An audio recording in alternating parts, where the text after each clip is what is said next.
ako tatayo dito na ginaganito mo ang anak ko. Huwag mong hintayin ikaw ang pahiyain ko. Akala ko ba nagbago ka na?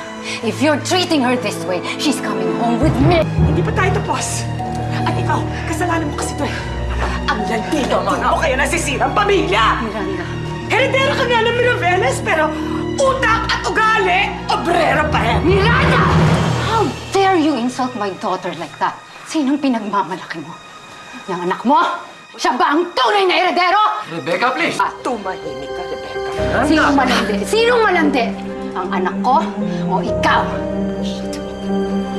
Shut! Bakit hindi mo sabihin sa lahat ng mga tao dito na buntis ka nang pinakasalan ka ni Eduardo?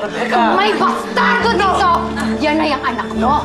Rebecca! Tama na! Franco! Tumahimik ka! Shut up! Hindi ba totoo? Franco! Ikaw ang bastardo! You provoked me. Hindi niyo pwedeng pahiyain ng anak ko. Tama na, Mama. I am not sorry for doing this. Para pahiyain niyo yung anak ko ng ganito, kayo pa ang may lakas ng loob. She's been a good wife to your son.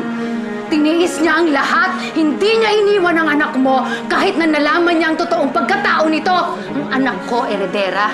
Ang anak mo, sa pamilyang Hidalgo, iisa lang ang heredero. At si Samuel yon!